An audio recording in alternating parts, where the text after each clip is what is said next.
बहुत समय पहले की बात है। एक छोटे से गांव रामपुर में रामलाल नाम का एक गरीब किसान रहता था। उसके पास अपनी जमीन नहीं थी। वह दिन रात दूसरों की जमीन पर मेहनत करता, तब जाकर अपने परिवार का पेट भर पाता था। उसके परिवार में उसकी पत्नी गोमती और उसकी समझदार बेटी चंपा थी। चंपा पढ़ने में बहुत तेज थी। वह गांव के स्कूल में सबकी प्रिय छात्रा थी और हमेशा अपने पिता से कहती, बाबा, एक दिन मैं हमारी हालत बदल दूंगी। कोई हमें गरीब नहीं कहेगा। उसी गांव में एक धनी मगर घमंडी जमींदार ठाकुर रघुवीर सिंह रहता था। वह किसानों को बहुत कम मजदूरी देता और बदले में उनसे दुगना काम करवाता। ठाकुर का कहना था, मेहनत तो सब करते हैं, पर असली ताकत तो पैसे वाले के पास होती। एक दिन रामलाल ठाकुर के पास गया।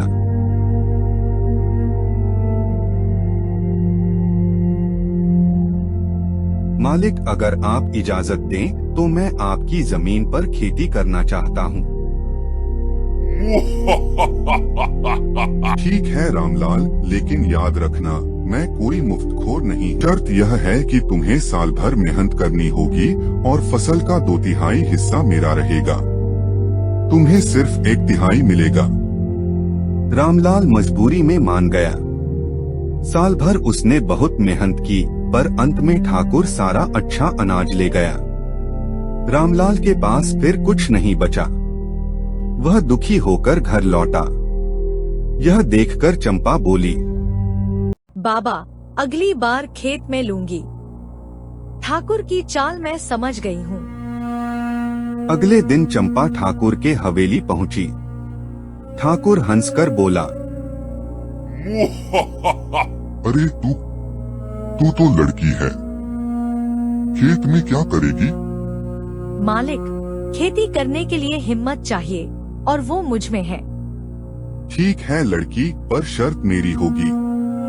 फसल का ऊपर का हिस्सा मेरा और नीचे का हिस्सा तुम्हारा। ठीक है मालिक, मंजूर है। चंपा ने उस बार गाजर और मूली की फसल लगाई। महीनों बाद जब फसल तैयार हुई तो ठाकुर खेत देखने आया। उसने देखा ऊपर तो केवल पत्ते हैं। मालिक, आपने कहा था ऊपर का हिस्सा आपका। ये लीजिए आपके पत्ते। ठाकुर गुस्से से तिलमिला गया, पर कुछ कह न सका। ठीक है लड़की, अगली बार मैं तुझे नहीं छोड़ूंगा। कुछ महीने बाद चंपा फिर ठाकुर के पास पहुंची।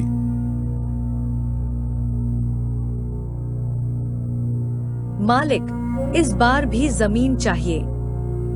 ठीक है, पर इस बार नीचे का हिस्सा मेरा और ऊपर का हिस्सा तुम्हारा रहेगा। ठीक है मालिक, मंजूर है। इस बार उसने मकई भुट्टा बोई। जब फसल पकी तो खेत में सुनहरी बालियां लहराने लगी। ठाकुर जब आया तो नीचे सिर्फ जड़ें दिखीं और ऊपर भुट्टों से लदा खेत। देखिए मालिक, ऊपर का हिस्सा मेरा है। आपने खुद कहा था। ठाकुर हक्का बक्का रह गया। पूरे गांव में चंपा की समझदारी की चर्चा फैल गई। तीसरी बार ठाकुर बोला, अब तो तुझे मात दूंगा लड़की। इस बार फसल का ऊपर और नीचे दोनों हिस्सा मेरा रहेगा, बीच का तेरे लिए।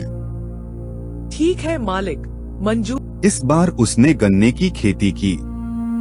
जब फसल तैयार हुई तो ठाकुर खेत देखने पहुंचा। अब बताओ, इस बार कैसे बचोगी? मालिक, आपने कहा था ऊपर और नीचे आपका, तो लीजिए पत्ते और जड़ें। गन्ने का बीच वाला हिस्सा तो मेरा। ठाकुर की आंखें खुल गईं। उसने कहा, लड़की, तूने तो मुझे सिखा दिया कि समझदारी ताकत से बड़ी होती है।